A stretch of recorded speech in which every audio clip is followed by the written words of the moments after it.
ठीक है। Hello defence aspirants. आज जो हम टॉपिक करने वाले हैं वो है वर्बल कैटेगरी के अंदर आता है थोड़ा सा। तो आज हम कवर करेंगे 3 टॉपिक। फर्स्ट हम टॉपिक कवर करेंगे ऑड मैन आउट, देन उसके बाद हम कवर करेंगे analogy segment and then last में हम टेक ओवर करेंगे वेन डायग्राम पार्ट। ठीक है, तीनों टॉपिक की अपने आप में इंपॉर्टेंट हैं और पेपर में अगर आप गौर करोगे तो ये नियर बाय आपके 5 मार्क्स तक के आ रहे हैं रीजनिंग सेगमेंट में। ठीक है, अब इनको सॉल्व कैसे करना है, फर्स्ट हम बात करते हैं ऑड मैन आउट की।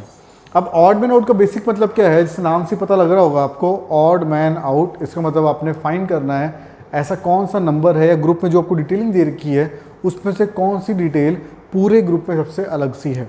कुछ एग्जांपल्स हम स्टार्टिंग के तौर पे देखते हैं और फर्दर डिटेल डिफिकल्ट डिटेल्स जो है वो मैं आपको इसके बाद कराता हूँ। ठीक है, तो जैसे कि हम बात कर रहे हैं ऑड मैन आउट की, इसमें क्या होगा, आपको ना वहाँ पे 3 से 4 नंबर दिए होंगे या कई बार आपको वर्ड्स दिए होते हैं या कई बार आपको पैटर्न दे रखे होंगे और आपने जज करना है कि इन सब में सबसे अलग सा नंबर या वर्ड या फिर पैटर्न कौन सा अलग सा है। ठीक है, तो हम फर्स्ट से बात करते हैं। आपको नंबर्स दे रखे हैं 17, 21, 8, 3 और 9। अब मैंने देखो गौर किया इन सभी नंबर्स में, तो पहला जो मैंने रूल देखना है, देखो नंबर बनते किससे अब आपके बेसिकली नेचुरल नंबर होते हैं या होल नंबर होते हैं, और उनको हम अगर फर्दर डिवाइड करते हैं तो कैसे नंबर बन जाते हैं, ऑड नंबर इवन नंबर बन जाते हैं। तो फर्स्ट एंड बेसिक रूल जो आपने चेक करना है पहला, वो चेक करना है ऑड एंड इवन नंबर। ठीक है, जिससे मैंने चेक किया 17 is a odd number, 21 is a odd number, 8 जो है वो आपका इवन नंबर है। अब 8 इवन नंबर है, बाकी देखो सारे ऑड नंबर है आपके। इसका मतलब ये है कि जो 8 नंबर है वो आपका ऑड नंबर हो गया। तो फर्स्ट रूल जो हम लोगों ने ध्यान रखना है वो ऑड एंड इवन नंबर। ठीक है, तो पहली चीज जो आप लोगों ने ध्यान रखनी है वो ऑड या इवन नंबर्स का ध्यान रखना है। अगर मैं फर्दर आगे जाता हूं, जैसे मुझे नेक्स्ट पैटर्न दे रखा है 2, 13, 17, 8, 29। अब मैंने गौर किया इसमें देखो क्या आपके 2 इवन आ रहे हैं, बाकी ऑड आ रहे हैं, तो ऑड इवन में पैटर्न लगेगा नहीं। तो अब और कौन से पैटर्न हो सकते हैं उसके बारे में हम तो जज करने की कोशिश करेंगे।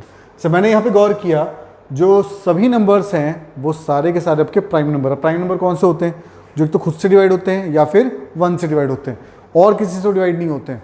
अब देखो 2 जो है वो 1 से डिवाइड होता है, 2 से भी डिवाइड होता है। 13 जो है 13 से डिवाइड भी होता है, 1 से डिवाइड होता है और किसी नंबर से नहीं होता है। 17 जो है वो भी प्राइम नंबर है, वो भी 17 और 1 से डिवाइड होता है। लेकिन जो 8 है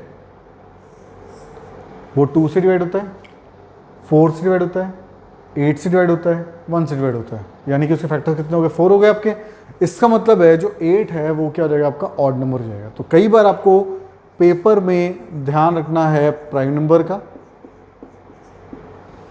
कि कौन सा नंबर आपका प्राइम नंबर। अच्छा, एक और चीज ध्यान रखनी है, जो रूल आप लगाओगे एक में वो सभी में लगना चाहिए। ऐसा ना हो कि आपने सिर्फ एक ही में रूल लग रहा है बाकी में रूल लग ही नहीं रहा। जैसे मैंने देखो सेकंड वाले में देखा, इसमें मुझे सभी प्राइम नंबर थे, एक जो नंबर था वो आपका कंपोजिट नंबर था, इसलिए वो सर्कल हुआ है। तो ध्यान रखना जो रूल आप लगाओगे वो सब में लगना चाहिए। ऐसा नहीं कि सिर्फ एक में लग रहा है रूल, बाकी में रूल लग ही नहीं रहा आपका, तो वो एक्सेप्टेबल नहीं होगा आपका। ठीक है, अगली कैटेगरी देखते हैं। नेक्स्ट में क्या दे रखा है आपको 2, 3, 5, उसका देखा है 6, 1, 7। अब मैंने अगेन गौर किया इसमें, तो रूल जब मैंने सोचा तो पहले के 2 जो नंबर हैं जब मैंने उनको ऐड कर रहा हूँ तो वो अगला नंबर बना रहा है। जैसे कि 2 + 3 मैंने किया 5 बन गया आपका। ठीक है, 6 + 1 कर दिया मैंने 7 बन गया आपका। 8 + 3 किया मैंने, कितना होना चाहिए वो 11 होना चाहिए। 11 तो आ नहीं रहा आपका, इसका मतलब ये क्या हो गया आपका ऑड पैटर्न हो। आगे भी चेक कर लेते हैं। 6 + 2 8 हो गया आपका, 5 + 1 क्या हो गया 6। यानी सब में पैटर्न बन रहा है, बट इस वाले केस से पैटर्न नहीं बन रहा है, तो यानी कि ये क्या हो जाएगा आपका ऑड केस हो जाएगा। तो सेकेंड जो रूल आपने ध्यान रखना है, सम ऑफ 2 डिजिट्स। कई बार आपको 2 डिजिट्स का ध्यान रखना पड़ सकता है। ठीक है, अगला देखते हैं। अगले में क्या दिया हुआ आपको 7, 3, 0, उसके बाद 4, 6, 0 और फर्दर आपको नंबर दे रखे हैं। इस वाले मैंने गौर किया, अगर मैं सभी को ऐड करता हूं 7 + 3 + 0 टोटल हो गया आपका 10, 4 + 6 + 0 10, 5 + 2 + 3 10। लेकिन 984 में ऐसा पैटर्न नहीं बन रहा है, इसलिए ये क्या केस होएगा आपका, ऑड केस होएगा। आगे देख लेते हैं, 3 + 2 + 5 सम कितना हो गया आपका 10, यानी सभी केस में सम जो है वो 10 आ रहा है, लेकिन 984 के केस में सम जो है वो 10 नहीं आ रहा, इसलिए वो ऑड केस हो गया।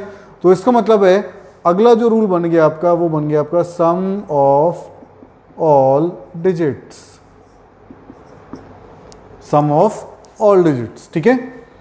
अगला देखते हैं 18, 27, 9, 19, 30। अब मैंने यहाँ पे गौर किया, सभी के सभी जो नंबर्स हैं वो देखो 3 से डिवाइड हो रहे हैं आपके, जैसा कि 18 आपका 3 से डिवाइड हो रहा है, 27 आपका 3 से डिवाइड हो रहा है, 9 आपका 3 से डिवाइड हो रहा है, लेकिन जो 19 है वो आपका 3 से डिवाइड नहीं हो रहा है। तो इसका मतलब ये क्या हो जाएगा, आपका ऑड केस हो गया। तो कई बार पेपर में आपको ध्यान रखना पड़ सकता है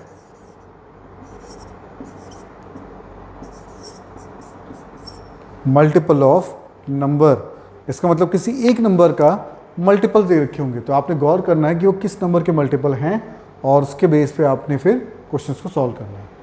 अगला केस देखते हैं।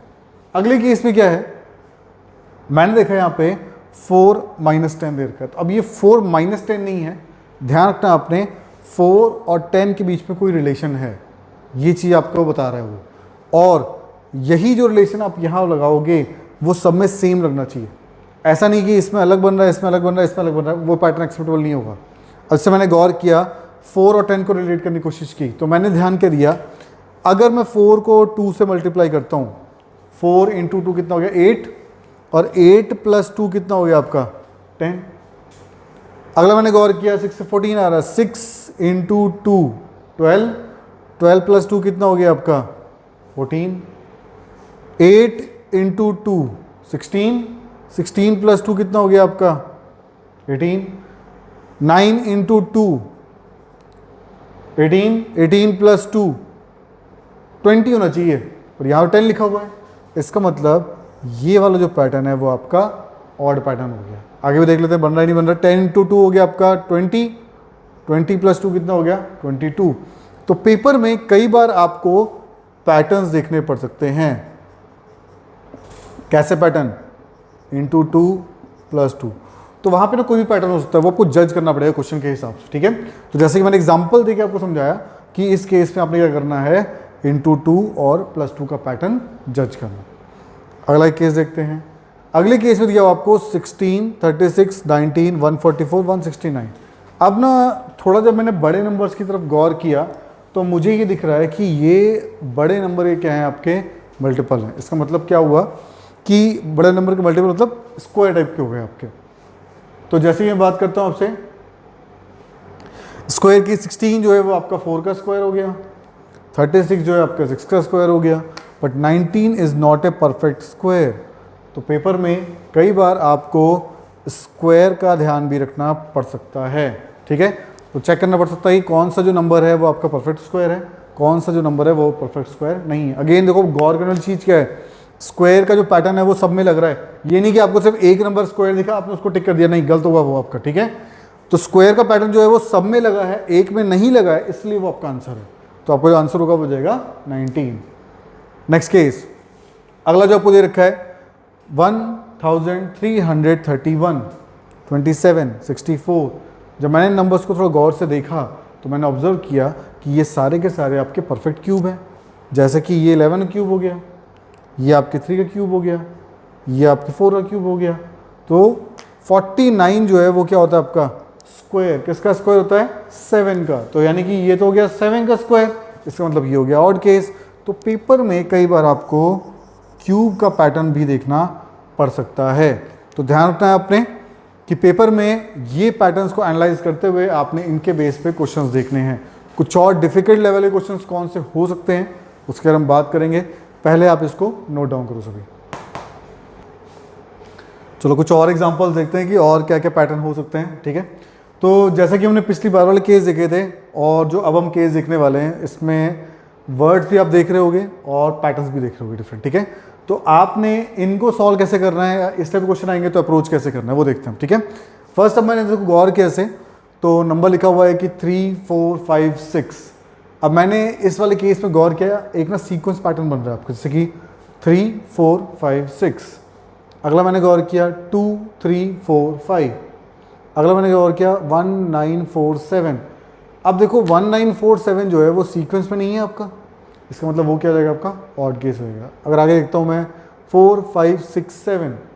अगला देखा मैंने 5 6 7 8 9। तो इस सब में क्या है आपका सीक्वेंस का पैटर्न बन रहा है, बट इस केस में आपका सीक्वेंस नहीं बन रहा है। तो कई बार आपको ध्यान रखना पड़ सकता है कि सीक्वेंस ऑफ नंबर आपको चेक करना पड़ सकता है वहाँ पे, ठीक है। एक और केस देखते हैं। अगला आपको दे रखा है 6 8 2 4। अब मैंने यहाँ पे गौर किया पहला और आखिरी नंबर 6 और 4 को अगर मैं ऐड करता हूँ तो सम मेरे पास जो आएगा वो आ जाएगा 10, और बीच वाले नंबर को अगर मैं ऐड करता हूँ 8 + 2 तो भी सम कितना हो जाएगा आपके पास 10। आगे देखते हैं 9 + 1 किया मैंने, सम आ गया आपके पास 10। 7 + 3 अगर मैं करता हूँ तो सम आ गया आपके पास 10। लेकिन 1 8 5 7 वाले केस में ऐसा पैटर्न नहीं बन रहा, इसलिए वो ऑड केस हो गया। कुछ और देख लेते हैं आगे। 8 + 2 हो गया आपका 10। 7 + 3 कितना हो गया आपका 10। सेम 6 + 4 कितना हो गया 10। 9 + 1 कितना हो गया 10।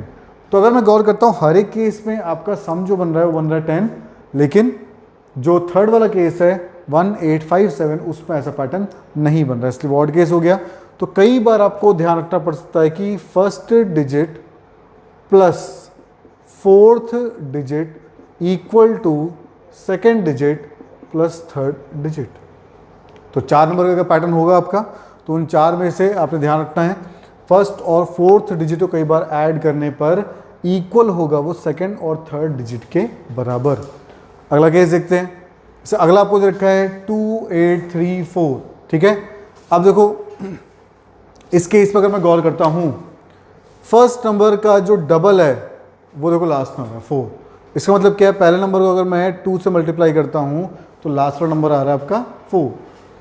3 का डबल जो होता है वो होता है 6, और 3 2 जो कितना हो गया आपका 6। लेकिन इस वाले केस में अगर 4 9 8 1 अगर मैं पैटर्न देखता हूँ तो इसमें ऐसा पैटर्न नहीं बन रहा है आपका। तो यानी कई बार क्या होगा आपका फर्स्ट डिजिट का डबल जो है वो लास्ट में आ रहा होगा। अगर लास्ट वाले चेक करता हूँ 1 का डबल जो हो गया वो हो गया आपका 2। तो इसका मतलब कई बार आपको multiple of first digit check करना पड़ सकता है, ठीक है। अच्छा अगला केस दे रखा है। अब मैंने अगले वाले केस को थोड़ा गौर से देखा तो यहाँ पे ना थोड़ा फ्रैक्शन वैल्यू दे रखी है। जैसा कि मैंने आपको बताया था माइनस कोई रिलेशन नहीं दिखा रहा, लेकिन वहाँ पे आपको पैटर्न जज करना है कि किस टाइप का पैटर्न वहाँ पे लग सकता है, ठीक है। अब मैंने यहाँ पे देखा 1/2 है और यहाँ 1/8 है। तो मैंने थोड़ा सा दिमाग में सोचा कि अगर मैं 1/2 को मल्टीप्लाई कर दूँ 1/4 से, ठीक है, तो 4 2 कितना हो जाएगा 8, 1/8 वैल्यू होगी आपकी। अगले मैंने देखा 1/4 से मैंने मल्टीप्लाई कर दिया 1/3 को, तो 4 3 कितना हो गया आपका 12, ठीक है। 24 को मैंने किया मल्टीप्लाई किया 1/4 से, तो अगर आप इसको 4 से कट करते हो तो कितने से कट होगा ये 6 से, यानी कि वैल्यू आपकी 6 आ रही है आपकी, ठीक है। लेकिन जब मैं इस वाले केस में आता हूँ 9 से 3, अगर आप इसको मल्टीप्लाई करोगे 1/4 से तो वैल्यू आपकी 3 नहीं आ रही है। इसका मतलब ये क्या हो जाएगा आपका ऑड केस होएगा। आगे वाले में देख लेते हैं कि 1/4 अगर मैं करता हूँ तो वैल्यू कितनी आ रही है आपकी 9। तो इसका मतलब है कई बार क्या होगा आपका पैटर्न बनेगा, और पैटर्न कैसा हो सकता है मल्टीप्लाई बाई 1/4। तो वहाँ पे किसी भी नंबर से मल्टीप्लाई हो सकता है, वो आपको गौर करना है। तो कई बार वहाँ पे होंगे या तो मल्टीप्लाई होंगे या फिर प्लस डिवाइड माइनस, कोई भी पैटर्न या कोई भी रूल आपका वहाँ पे अप्लाई हो सकता है। तो आपने थोड़ा सा तो गौर देके सॉल्व करना, ठीक है। अच्छा कुछ और जो पैटर्न आते हैं आपके वो आ रहे हैं आपके वोकेबलरी के बेस पे, यानी कि वर्ड के बेस पे क्वेश्चंस आ रहे हैं। अब अगर मैं इनकी बात करता हूँ तो इस वाले केस में फर्स्ट आपको दिया हुआ लायन, देन दिया आपको टाइगर, लियोपार्ड, देन उसका बियर और चीता। अब देखो अगर मैं थोड़ा डिटेल में एनिमल्स के बारे में सोचूं तो लॉयन टाइगर जो है वो सारी क्या आपकी कैट्स कैटेगरी में आती हैं, लेकिन जो बियर है वो आपकी कैट कैटेगरी में नहीं आती है, ठीक है। तो कई बार जो आपका इस वाले केस पर आंसर होगा वो हो जाएगा बियर, यानी कई बार आपको ध्यान रखना पड़ सकता है कि कौन सी कैटेगरी में जो एनिमल्स आपको दिए हुए हैं वो किस कैटेगरी में आ सकते हैं आपके, ठीक है। तो कई बार आपको फ्रूट्स वगैरह भी दिए हो सकते हैं कि कौन से ना ग्राउंड के नीचे होते हैं, कौन से ग्राउंड के ऊपर होते हैं, वो भी आपको ध्यान रखना पड़ सकता है। कई बार आपको फ्रूट्स पे ये भी ध्यान रखना पड़ सकता है कि कौन से जो फ्रूट्स हैं वो गुच्छे में होते हैं और कौन से जो फ्रूट्स हैं वो अलग अलग होते हैं। यहाँ पे कई बार क्वेश्चन ऐसे भी आ जाते हैं। अगर बात करता हूँ मैं आपसे एनिमल्स की ही, तो कई बार ये भी आ जाता है कि कौन से एनिमल के ना सींग होते हैं और कौन से एनिमल बिना सींग के होते हैं। तो इस कैटेगरी में आपको थोड़ा सा अपनी ना पर्सनल बेसिक नॉलेज भी लगानी पड़ सकती है। वोकैबुलरी के बेस पे कई बार ये हो सकता है क्वेश्चन, कई बच्चे ना वहाँ पे डिफिकल्टी फेस करते हैं, उनको वर्ड का मीनिंग ही नहीं पता होता है, तो भी मुश्किल आ सकती है। तो इसलिए इन केसेस में आपको थोड़ी बहुत नॉलेज पर्सनल लेवल पे होना भी ज़रूरी है इन क्वेश्चन को अप्रोच करने के लिए, ठीक है। तो कई बार आपको ध्यान रखना पड़ सकता है डिफरेंट टाइप ऑफ एनिमल, और एनिमल को ध्यान रखना है कि 4 या 5 जो भी आपको एनिमल दे रखे हैं उनमें से कौन से ट्रेड्स जो हैं वो कॉमन है बाकी एनिमल्स में, और कौन सा ऐसा एनिमल है जो बिल्कुल अलग परफॉर्म कर रहा है, यानी कि वो बिल्कुल अलग है, जो ट्रेड्स बाकियों में नहीं है लेकिन उसमें हैं, ठीक है। अच्छा, हम नेक्स्ट बात करते हैं स्पोर्ट्स की। स्पोर्ट्स का आपको एग्जांपल दे रखा है, इसमें आपको दिया हुआ है football then volleyball, cricket, PUBG और टेनिस। अब मैं अगर गौर करता हूँ तो सारे के सारे गेम जो है वो क्या आपके आउटडोर हैं, PUBG is kind of indoor, या फिर आप ऐसे तो बाकी सारे गेम रियल्स हैं, पबजी जो है वो ई स्पोर्ट्स हो गया आपका। या फिर मैं अगर बात करता हूँ तो फुटबॉल में बॉल यूज़ होती है आपकी, फुटबॉल से आप बॉल मारते हो, ठीक है, फुटबॉल में बॉल यूज़ हो रही है। वॉलीबॉल जो है उसमें बॉल यूज़ हो रही है, क्रिकेट में भी बॉल यूज़ हो रही है आपकी, टेनिस में भी बॉल यूज़ हो रही है, बट पबजी में आपकी बॉल यूज़ नहीं हो रही है। तो इसलिए इस केस में जो आपका आंसर हो गया वो हो गया पबजी।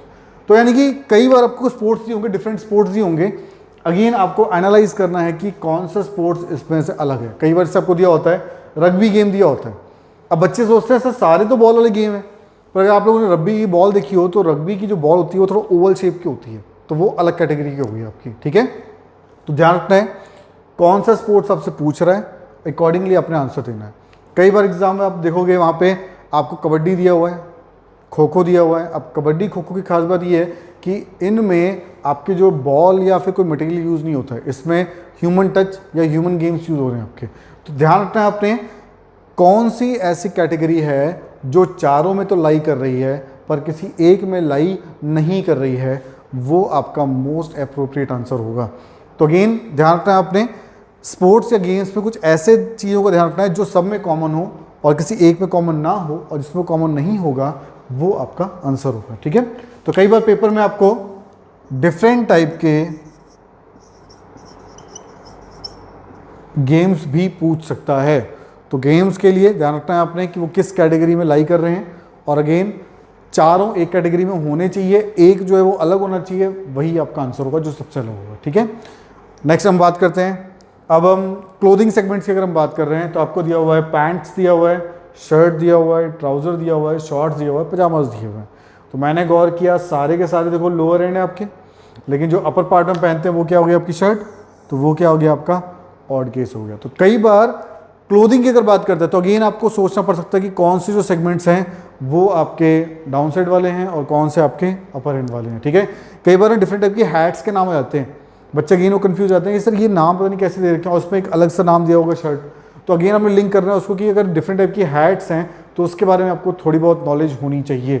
देन अगेन बात करता है शर्ट्स की, डिफरेंट टाइप के शर्ट्स, कुर्ता अगर पूछा आपसे या शर्ट बोल रहा है तो अगेन कौन से क्लोथिंग मटेरियल ऊपर पहनते हैं, कौन से क्लोथिंग मटेरियल नीचे पहनते हैं, इसके बारे में आपको आइडिया होना चाहिए। तो अगेन अगर मैं बात करता हूँ तो कैटेगरी जो है कई बार आपको डिफरेंट क्लोथ्स का आपको आइडिया होना चाहिए, ठीक है। अच्छा, अब ज़्यादातर हम लोग जब पेपर की तैयारी कर रहे होते हैं तो डिफरेंट लोकेशंस तो पढ़ी होती हैं आपने, तो लोकेशंस भी अगर आपको याद हो और लोकेशंस के बारे में खास बातें पता हों, again it will be helpful for you, ठीक है। जैसे एग्जांपल हम देख रहे हैं, पहला आपको दिया हुआ है गोवा, उसका दिया है शिमला, मनाली, मसूरी एंड डलहौजी। तो अगर मैं थोड़ा गौर से देखूँ इनको वर्ड्स को या इन लोकेशंस के बारे में सोचूँ तो सारी की सारी जो लोकेशंस हैं वो आपकी हिल एरिया लोकेशन है, लेकिन जो गोवा है वो आपकी सी लोकेशन एरिया है। तो इस केस में भी जो गोवा है वो आपका अलग केस हो गया। तो यानी कई बार आपको ध्यान रखना पड़ सकता है डिफरेंट लोकेशंस।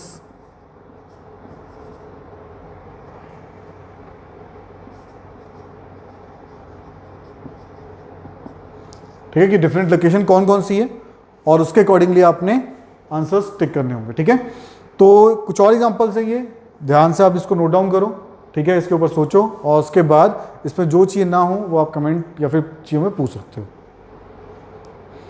ठीक है, तो नेक्स्ट हम टॉपिक देखते हैं। जो टॉपिक है वो आपका एनालॉजी, और एनालॉजी भी अगेन आपका एफकैट पेपर में 5 मार्क्स का टॉपिक आता है। ठीक है, तो अगेन टॉपिक जो है वो आपका इंपॉर्टेंट है और थोड़ा सा बेसिक चीज़ों को ध्यान रखते हुए आपने क्वेश्चन को सॉल्व करना है। तो पहले हम देखेंगे कि ना क्वेश्चन किस टाइप का आता है और उसके आपने इन क्वेश्चंस को अप्रोच कैसे करना है।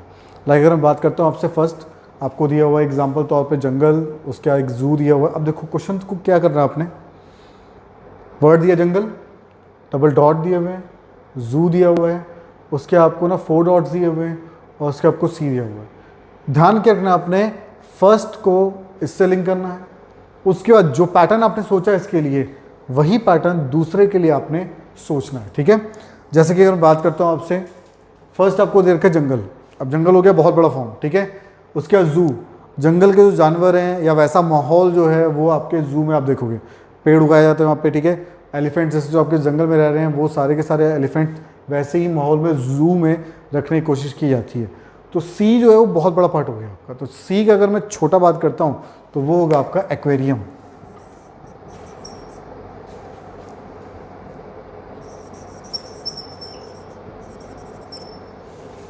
ठीक है, तो सी का जो छोटा फॉर्म होगा उसे हम बोलते हैं एक्वेरियम। तो आपका जो आंसर होगा वो होगा एक्वेरियम।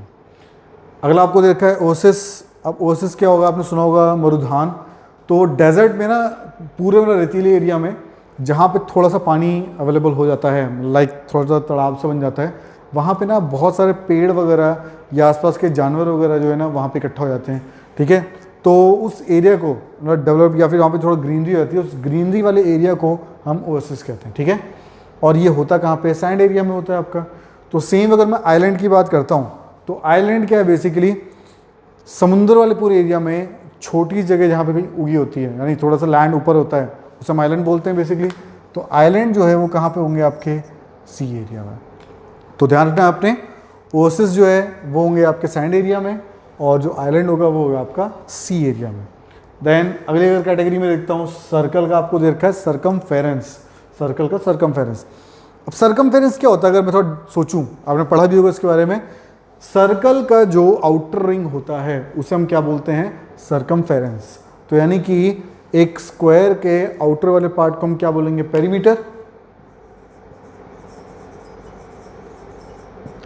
तो आपका जो आंसर होगा वो हो जाएगा पेरीमीटर। ठीक है, तो ध्यान रखना आपने, सर्कल का आउटर रिंग हो गया आपका सरकमफेरेंस, तो सेम वे स्क्वायर का जो आउटर पार्ट हो जाएगा वो हो जाएगा आपका पेरीमीटर।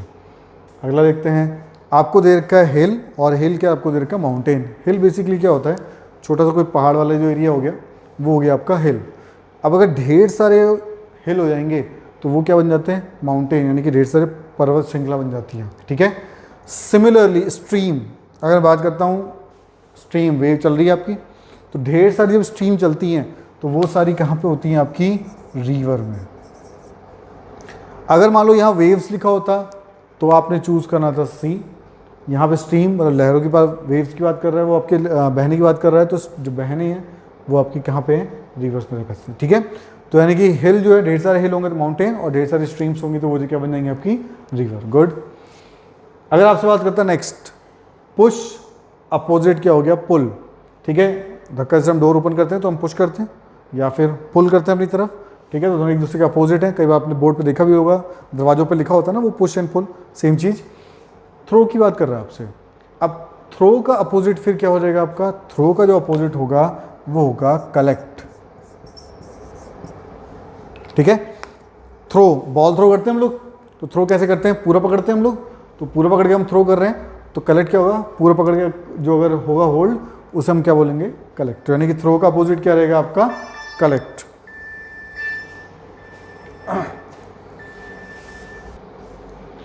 ठीक है, तो नेक्स्ट हम देखते हैं। नेक्स्ट जो है आपका, आपको दे रखा है स्केलेटन, उसके आगे दिया आपको बॉडी और उसके आगे दिया हुआ आपको ग्रामर। अब मैं अगेन थोड़ा सा डिटेल में अगर इसके बारे में सोचता हूँ तो स्केलेटन जो है बोन्स होती हैं आपकी, सभी को पता होगा 206 हड्डियाँ होती हैं हमारी, तो उन हड्डियों के यानी बोन्स के पूरे स्ट्रक्चर को हम क्या बोलते हैं, स्केलेटन। तो स्केलेटन किस में होती है, बॉडी में। बॉडी में क्या हो गया, स्केलेटन।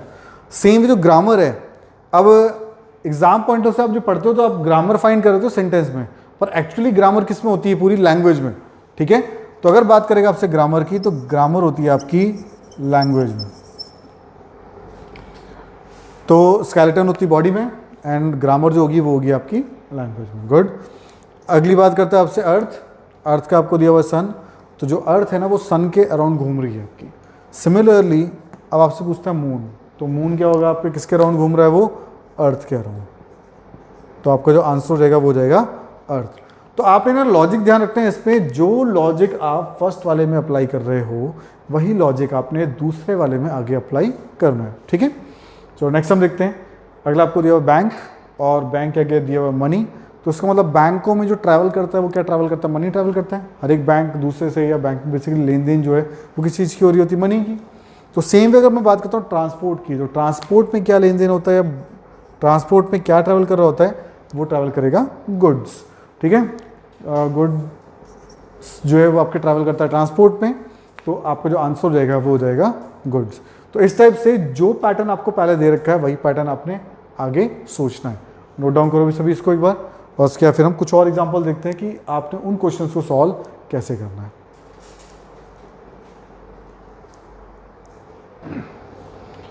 अच्छा, कुछ और एग्जांपल अगर हम देखें एनालॉजी के, तो इससे पहला आपको दे रखा है हांगकॉन्ग, उसके आगे दिया आपको चाइना, और फिर वेटिकन का आपसे पूछता है डिटेल में। ठीक है, तो बेसिकली अगर मैं बात करता हूँ, हांगकॉन्ग का इशू भी हाल ही में चल भी रहा था, तो आप लोगों ने इसके बारे में पढ़ा भी होगा। तो हांगकॉन्ग को ना चाइना ने कवर किया हुआ, पूरी साइड से चाइना है और हांगकॉन्ग छोटा सा उसमें एरिया है। ठीक है, सेम वे वेटिकन जो है वो है कवर रोम के द्वारा। ठीक है, तो रोम जो है उसने एक किया, वेटिकन को कवर कर रखा है। तो आपने सुना भी होगा वेटिकन जो है वर्ल्ड की सबसे स्मॉलेस्ट कंट्री है, तो वेटिकन जो है वो कवर किया हुआ है रोम के द्वारा। ठीक है, अगला एग्जांपल अगर हम देखते हैं एरोप्लेन। एरोप्लेन के आगे दिया हुआ है आपको कॉकपिट। तो अब अगर मुझे एरोप्लेन चलाना है तो उस केस में कॉकपिट बैठ के चलाना पड़ेगा। तो एरोप्लेन एंड कॉकपिट का क्या रिलेशन हुआ कि एरोप्लेन चलाने के लिए कॉकपिट में बैठ के आपको उसको चलाना पड़ेगा। तो सेम वे अगला आपको दिया हुआ है ट्रेन। तो आपने सोचना है कि भाई ट्रेन को चलाने के लिए आपको कहाँ बैठना पड़ेगा, तो definitely engine is the right answer. तो ट्रेन को चलाने के लिए आपको इंजन में बैठना पड़ेगा और फिर जो है आप ट्रेन को चला सकते हो। ठीक है, नेक्स्ट आपको बात करता है मून, उससे आगे दिया आपको सैटेलाइट। तो मून और सैटेलाइट में क्या रिलेशन है कि मून जो है एक टाइप का नेचुरल सैटेलाइट है। किसके आसपास घूमता है, वो अर्थ के आसपास घूम रहा है वो। ठीक है, तो अर्थ के बारे में पूछ रहा भी, फिर अर्थ क्या है, तो अर्थ जो है वो क्या हो जाएगी आपकी प्लैनेट। ठीक है, तो मून जो है वो एक टाइप का नेचुरल सैटेलाइट है और जो अर्थ है वो क्या आपका प्लैनेट। ठीक है, अगली कैटेगरी देखते हैं। आपको दिया हुआ पाव। पाव के आगे दिया आपको कैट। पाव का मतलब क्या होता है, पंजा। कैट के साथ क्या रिलेशन हो गया, यानी कैट का होता है पंजा, बिल्ली पंजा मारती है। ठीक है, हूफ मतलब होती है नाल। तो अब नाल किसकी होगी, हमेशा आपकी हॉर्स की। ठीक है, तो हूफ का आंसर हो गया आपका हॉर्स। गुड। अगला आपको दे रखा है गन, और गन के आगे दिया हुआ आपको बुलेट। तो मैं थोड़ा लॉजिकली अगर सोचूं तो गन और बुलेट में क्या रिलेशन हो सकता है कि गन में से अगर मैं फायर करता हूं तो फायर क्या होगा, उसमें से बेसिकली बुलेट फायर होगी आपकी। तो चिमनी में से बेसिकली क्या फायर होगा आपका, स्मोक। तो जब भी कहीं पे आपने देखा होगा फैक्ट्रीज वगैरह में चिमनी वगैरह लगी होती हैं, तो फैक्ट्रीज में चिमनी लगी क्यों होती हैं, बेसिकली उसमें से क्या निकल रहा होता है आपका स्मोक। स्मोक निकालने के लिए, स्मोक को रिलीज करने के लिए होता है वो। ठीक है, तो जब बात करेगा आपसे गन, गन में से निकलती है आपकी बुलेट, तो सेम वे चिमनी से निकलेगा आपका स्मोक। नेक्स्ट हम देखते हैं, आगे दिया हुआ आपको कोर्ट, और कोर्ट के आगे दिया हुआ आपको जस्टिस।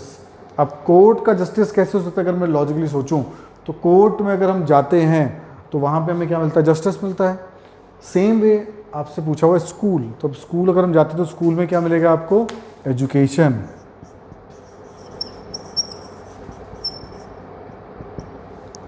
ठीक है, तो ध्यान रखना है आपने, जब बात करेगा आपसे कोर्ट की तो कोर्ट से मिलता है आपको जस्टिस और स्कूल में मिलेगा आपको एजुकेशन, ठीक है, गुड। अगला देखते हैं कार, कार क्या करिए आपको, गैराज, ठीक है। एरोप्लेन का आपसे पूछ रहा है। अगेन मैंने थोड़ा सा उसको एनालाइज किया, जब मैंने इसके बारे में थोड़ा सोचा, तो कार जो है जब हम उसको पार्क करते हैं तो कहाँ पार्क करते हैं, गैराज में पार्क करते हैं। तो अगर मैं एरोप्लेन को पार्क करूँगा तो मैं एरोप्लेन को कहाँ पार्क करूँगा, एरोप्लेन को जहाँ पार्क करते हैं उसे हम बोलते हैं हैंगर,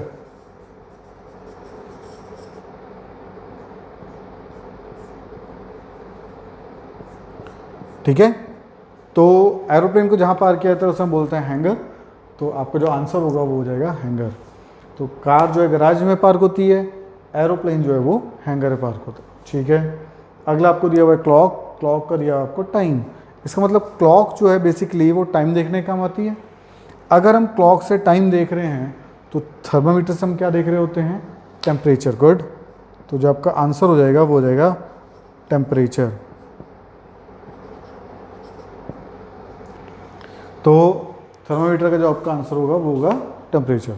तो सभी इसको नोट डाउन करो और समझो कि चीज़ कैसे फॉलो कर रही है। चलो कुछ और एग्जांपल लास्ट हम देखते हैं, कुछ और एग्जांपल्स कि आपने इनको सॉल्व कैसे करना है। तो फर्स्ट जैसे मुझे दे रखा है रुपी और उसके इंडिया। अब मैं रुपी और इंडिया को आपस में रिलेट कैसे कर सकता हूँ, क्योंकि इंडिया की जो करेंसी है वो है आपकी रुपी। तो सेम वे येन जो करेंसी है वो कहाँ की हो जाएगी, आपकी जापान की, ठीक है। तो करेंसी वाइज पूछ रहा है आपसे डिटेलिंग तरीके से कि इंडिया की जो करेंसी है वो है आपकी रुपी, तो येन जो है वो हो जाएगी आपकी जापानी करेंसी। अगला अगर मैं देखता हूँ पिग, पिग का आपको दे रखा है फेरो। तो फेरो बेसिकली क्या होते हैं, पिग्स के जो बच्चे होते हैं उसे बोलते हैं फेरो। तो डॉग्स जो बच्चे होंगे उन्हें क्या बोलेंगे हम, पपी। तो आपका जो आंसर रहेगा पपी। तो ध्यान रखना है अपने जो रिलेशन पहले दे रखा है आपने वही वैसा ही रिलेशन रिलेट करना है दूसरा एग्जाम्पल के साथ, ठीक है। अगला एक देखते हैं, आपको दे रखा है वेट, और वेट का आपको दे रखा है किलोग्राम, ठीक है। अब मैं अगर बात करता हूँ, जैसे हम कई बार कोई सामान खरीद रहे होते हैं, परचेज कर रहे होते हैं, तो हम उसको ना वेट के हिसाब से देख रहे होते हैं हमेशा कि भाई कितना केजी का है या कितने वेट है इसका। तो सेम में आपसे पूछता है डिस्टेंस में क्या होगा भाई, तो डिस्टेंस को नापने क्या करोगे आप। अब देखो एक और चीज़ ध्यान रखना आपने, किलोग्राम की बात कर रहा है वो, ग्राम की बात नहीं कर रहा, मिलीग्राम की बात नहीं कर रहा। तो स्टैंडर्ड चीज़ देखनी है, वेट का स्टैंडर्ड अगर आपको दिया हुआ किलोग्राम, तो डिस्टेंस का जो स्टैंडर्ड होगा वो होगा किलोमीटर। तो कंपैरिजन ध्यान रखना है आपने, जैसा एग्जाम्पल आपको दिया हुआ है पहले वाले के साथ वैसा ही एग्जाम्पल या वैसा ही पैटर्न आपने दूसरे वाले के साथ क्रिएट करना है, ठीक है। नेक्स्ट हम बात करते हैं फोर्स, फोर्स का आपको दिया हुआ है न्यूटन, और फिर वर्क का आपसे पूछ रहा है। तो अगर मैं बात करता हूँ आपसे फोर्स की जो ऐसा ही यूनिट यानी स्टैंडर्ड जो यूनिट है आपकी इंटरनेशनली फॉलो जो की जाती है वो है आपकी न्यूटन। तो सेम वे वर्क की जो स्टैंडर्ड यूनिट है वो है आपकी जूल्स। तो आपने ध्यान रखना है कि अगर बात करेगा आपसे फोर्स की, तो फोर्स के लिए वो दे रहा है यूनिट आपको न्यूटन। तो सेम वे वर्क का आपने एग्जाम्पल सोचना है, तो उसका एग्जाम्पल जो होगा वो होगा आपका जूल्स, ठीक है। एक और एग्जाम्पल देखते हैं फर्दर, अगर हम आगे डिटेल में जाते हैं तो हॉर्स का आपको दिया हुआ है पोनी। अब अगर मैं इनको थोड़ा सा लिंक करूँ आपस में, तो फीमेल वर्जन हो गया आपका हॉर्स का, फीमेल जो रहेगा वो आपका पोनी। तो सेम वे टाइगर का जो फीमेल रहेगा वो है टाइग्रेस, ठीक है। तो टाइग्रेस की स्पेलिंग ध्यान रखनी है सभी ने, TIGRESS, ठीक है। बच्चे गलती क्या करते हैं, वो क्या करते हैं TIGERSS कर देते हैं, तो गलत हो जाएगा आपका। तो टाइग्रेस जो है वो हो गई आपकी टाइगर की फीमेल। तो हॉर्स की फीमेल जो है अगर वो पोनी, तो सिमिलरली टाइगर की जो फीमेल रहेगी वो हो जाएगी आपकी टाइग्रेस, ठीक है। अगला आपको दिया हुआ है बी, और उसके आपको दिया हुआ है एपरी। बेसिकली क्या है कि जो घोंसला में छत्ता देखा हुआ है, जो छत्ता बनाती है मधुमक्खी, उसे हम बोलते हैं एपरी, ठीक है। तो लॉयन जो है, अब देखो मधुमक्खी जो है वो यहाँ रह रही है आपकी, तो लॉयन कहाँ रहेगा आपका, सुना होगा आप सभी ने, लॉयन किस में रहता है, डेन में।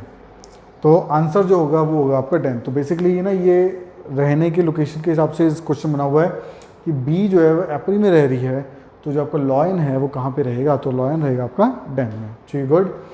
अच्छा अगला आपको दे रखा है फार्मर, फार्मर का दिया आपको फील्ड। अब फार्मर जो है वो खेती करने के लिए फील्ड में जा रहा है, यानी कि उसकी ऑक्यूपेशन जॉब की जो एरिया है वो क्या हो गया, फील्ड। तो सिमिलरली टीचर, अब टीचर को ऑक्यूपेशन है टीचर, तो पढ़ाने के लिए कहाँ जाएगा, वो जाएगा स्कूल। तो आपका जो आंसर होगा वो होगा स्कूल। तो ध्यान रखना है आपने, फार्मर का हो गया फील्ड, टीचर का हो जाएगा आपका स्कूल। नेक्स्ट आपको देखा फर्नीचर, उसका क्या दिया हुआ वुड। इसका मतलब क्या हुआ, फर्नीचर जो है वो बनता है वुड से। तो पेपर किससे बनेगा आपका, तो अगर कुछ लोगों को पता भी होगा, पेपर जो है वो बनता है पल्प से, ठीक है।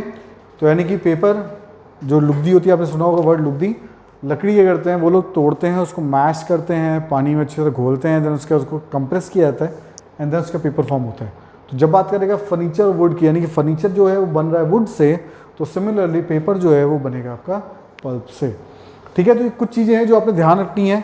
और एनालॉजी की अगर मैं थोड़ा डिटेल में बात करूँ तो ये बेसिकली आपके नॉलेज के बेस पे ज़्यादा क्वेश्चंस हैं, तो इसलिए थोड़ा सा आपको प्रैक्टिस करनी पड़ेगी अपनी नॉलेज को इंक्रीज करने के लिए। क्योंकि देखो एनालॉजी का कोई ना फिक्स रूल या मेथड नहीं है कि हाँ भाई इसका यही आंसर होना चाहिए। इसके लिए आपको अपनी वोकैबुलरी को इम्प्रूव करना पड़ेगा। तो अपनी वोकैबुलरी पे थोड़ा जोर लगाने के लिए रीडिंग हैबिट स्ट्रॉन्ग चाहिए। तो आप लोगों ने एनालॉजी के कुछ एग्जाम्पल्स पढ़ने हैं, दूसरी बुक से रेफर करने हैं। जिन वर्ड्स के मीनिंग आपको ना आते हों आपने उनको गूगल करना है, नहीं तो डिक्शनरी से चेक करना है, ठीक है। और उसके बाद आपने इन क्वेश्चंस की प्रैक्टिस करनी है। 5 मार्क्स का FCAT में श्योर शॉर्ट क्वेश्चन आते हैं, टॉपिक इंपॉर्टेंट है, तो ध्यान से आपने इसकी प्रैक्टिस करनी है सभी ने, ठीक है। जो लास्ट में यही कहना चाहूँगा कि हो सके RS अग्रवाल या फिर किरण पब्लिकेशन की बुक्स अगर आती है मार्केट में, तो आप वहाँ से इन बुक्स को लेके क्वेश्चन प्रैक्टिस कर सकते हैं। अगर आपको टॉपिक समझ में आया हो और वीडियो आपको अच्छी लगी हो तो kindly press the like button, ताकि फ्यूचर में हम ऐसी कई नॉलेजेबल वीडियो जो पेपर पॉइंट से इम्पॉर्टेंट हैं वो आप लोगों को डिलीवर कर सकें। साथ ही साथ सब्सक्राइब बटन दबाइए ताकि जो भी वीडियोस अगली डलें आपको उसकी नोटिफिकेशन आ जाए और कोई भी क्लास आपकी मिस ना हो, ठीक है। लाइक एंड सब्सक्राइब करें वॉरियर जोन को। Thank you so much.